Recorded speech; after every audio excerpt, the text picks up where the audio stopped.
GG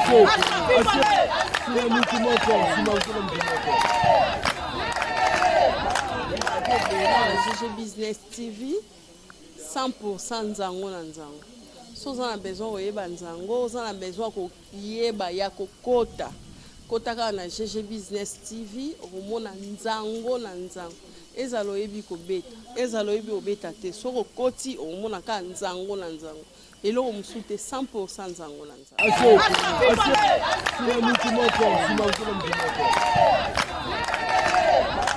On s'abonne na chaîne Nabiso GG Business TV ezali doki chaîne moko doki sala ba manzango doki chaîne moko doki soko landiango ko elengi okoka gu ya kobeta nzango doki ko apprendre ba tundinga kobeta nzango. Tout d'abord eza sport moko pona ba maman doki ozala apte doki okobela bela pamba te tant on sala physique obeta nzango oza makasi oza art doki oza na makamunyo surtout normal yango na bengi ba mama o bazana besoin ya kobeta nzango o ba apprendre nzango ba ya n'équipe mama GG Business donc iso yebi nzango te ya ko s'apprendre ah donc biso na GG Business kitoko donc gu elengi donc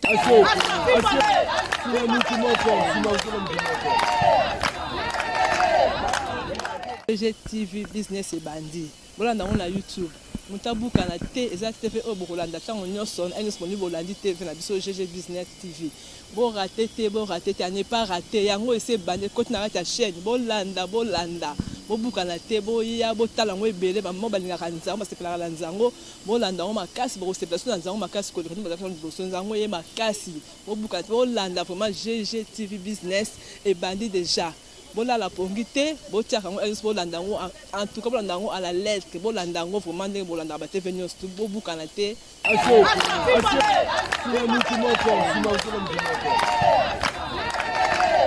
eza chaîne GG Business TV eza unique maka pona nzango to bengisi ba mama o bazaka posa ko jouer nzango baya l'équipe ya GG Business to former ka chaîne unique makaka pona nzango mais formation de zana on ma mission de l'école mais unique maka pona nzango so za posa yo kola ko beta nzango on a posa ba former oye bande ba beta nzango oye kana chaîne ya GG Business TV to zana to zela bino makasi to zela bino o yebi to za posa prendre o ba ye kolsonde beta nzango to za pas GG Business TV toze bino maboka fungwa boya ebele bo se abonner na chaîne ya GG Business TV.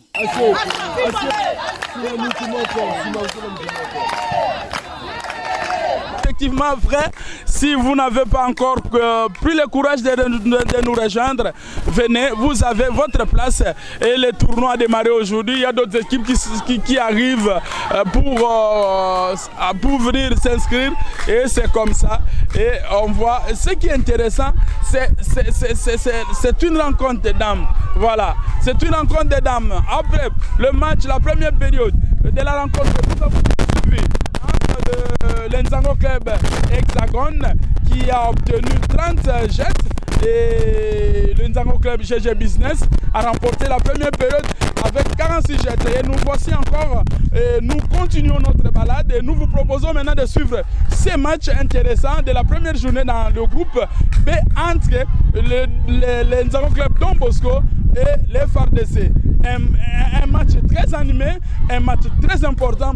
Madame Kina, Toko Kolobake, lelo ezali sanonde ya Nzango. En tout cas, nazongi kana liloba na ondengo lobaki Sendai ke Nzango eza na nyonso na kati. Oyebi ke so totali sport ezali, culture ezali. Donc Nzango eza wana. Po betango obina, okoyemba, obeta mapopo sote. Donc eza mélange Ndai. C'est tout un mélange. Donc il y a culture, il faut chanter, il faut danser, il faut aussi la physique. Donc exactement et indi na kata stade de martyrs donc ne boso mona ke isanonde lisano. Donc ba maman baza a bazo beta donc équipé PHT. Papa Ndai. Donc on a acheté. Voilà. Nous dosa ko remercier aussi arbitre ba coach au bandimaki pour accompagner l'ONG Vision d'Aigle et je pense que tout le monde est à l'aise et c'est on a battu et la commission technique est chapeautée na JR Lissassi na madame Kina Katembo voilà bangonde bazoko assurer organisation technique du tournoi Oyo Otobengi 3e édition, il y a un tournoi organisé par la maison ou l'ONG Vision d'Aigle et compétition. Ils ont collé comme là, moi bandi le bandeko, babolingo bandeko. Mais oui, bandeko babolingo, ils ont la kaka bongo parce que c'est l'amitié. Dans tout le baquet, tournoi d'amitié, c'est-à-dire bandeko babolingo, amitié amicale donc bolingo ils ont en quatre. Vous avez raison. Voilà, oui, la raison est observée et allez-y combattre chers amis sportifs. Et ce tournoi va aussi donner un avantage de taille à des équipes, hormis GG Business qui est déjà qualifié, qui a son ticket pour défendre la RDC au jeu de la francophonie. Et ce tournoi est organisé pour chercher un peu plus un autre club qui va accompagner GG Business à ces rendez-vous qui sera organisé à Kinshasa, rappelez-vous, en août 2023. Et là, c'est l'Nzango sera en exhibition. Voilà. C'est un KO. Nous vous avons dit, le KO, c'est pratiquement une joueuse qui bat d'affilée 5 autres joueuses de l'équipe adverse et automatiquement, il y a l'exclusion claire technique KO et le KO synonyme aussi que la joueuse a droit à 2 jets et permettant ça, voilà. C'est ça l'ambiance des Nzango, des KO partout. Les Nzango, les KO partout. Voilà, ça c'est le match entre les femmes de FARDC. Nous saluons le coach Denis qui est au four et au moulin et au même moment il est le témoin de son club. Afin que rien ne puisse l'échapper et nous espérons que les équipes sont arrivées ici avec une détermination pour jouer, pour jouer avant jusqu'au 29 pour ceux qui vont quand même arracher leur place en demi-finale et pourquoi pas la finale. Et c'est la mi-temps aussi.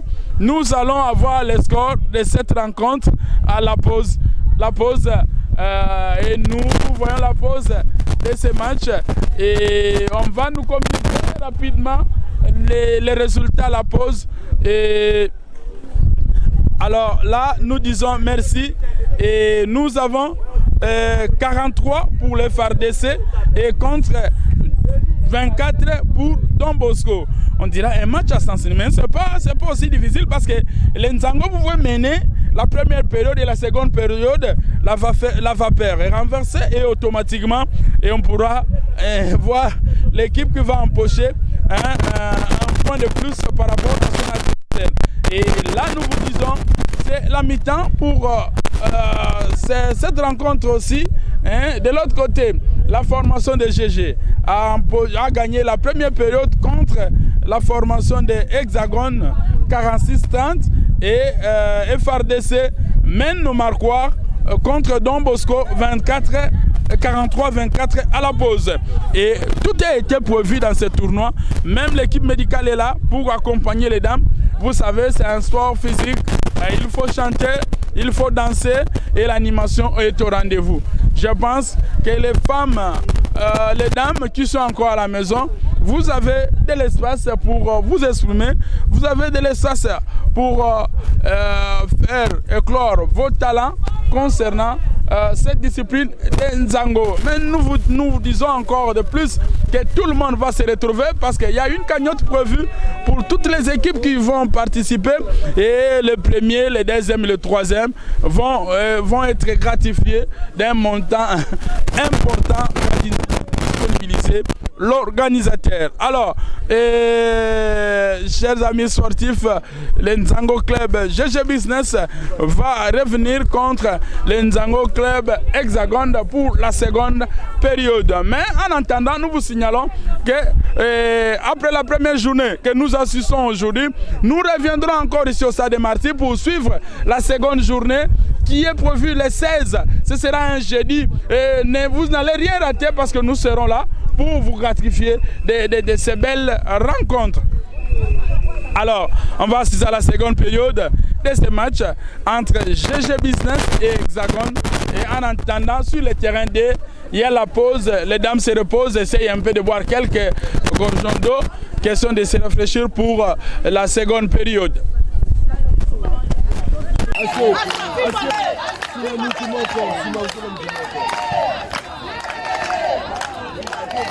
GG Business TV 100% nzango na nzango. So oza na besoin koyeba nzango, oza na besoin koyeba ya kokota. Kota kaka na GG Business TV, okomona nzango na nzango. Ezala oyebi kobeta, ezala oyebi obeta te. So kokoti okomona kaka nzango na nzango. Eloko mosusu te 100% nzango na nzango.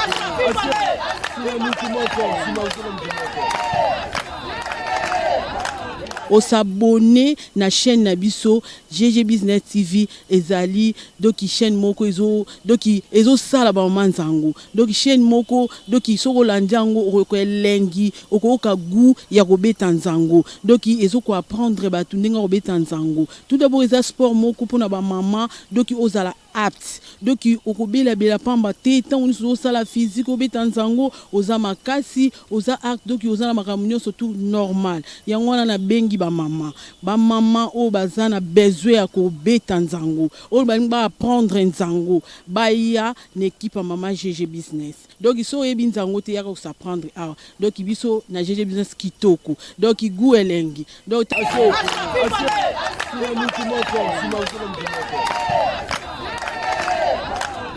GG TV Business et Bandi. Voilà dans la YouTube. Mutabuka na te eza TV o bokolanda tango nyonso est disponible Bolandi TV na biso GG Business TV. Bo raté te à ne pas rater. Yango ese bande côté na ta chaîne. Bolanda. Bo buka na te bo ya bo tala ngo ebele ba mo balinga kanza parce que la lanzango bolanda ngo makasi bo se place na nzango makasi ko ba za boso nzango ye makasi. Bo buka bolanda vraiment GG TV Business et Bandi déjà. Bola la pongité, botia kango bolandango en tout cas bolandango à la lettre, bolandango vraiment ndenge bolanda ba te venir tout bobu kanate.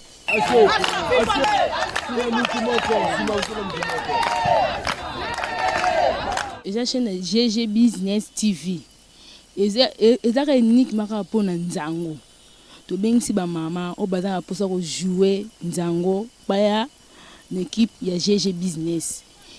To former ka chaîne unique makaka pona nzango mais formation de zana ma mission de l'école mais unique maka pona nzango so za poso yo kola beta nzango on a poso ba former oye bande ba beta nzango oye kana chaîne ya GG Business TV to zana to zela bino makasi to zela bino o yebi to za poso prendre o ba ye kolsonde beta nzango to za pas GG Business TV toze bino maboka fungwa boya ebele bo se abonner na chaîne ya GG Business TV.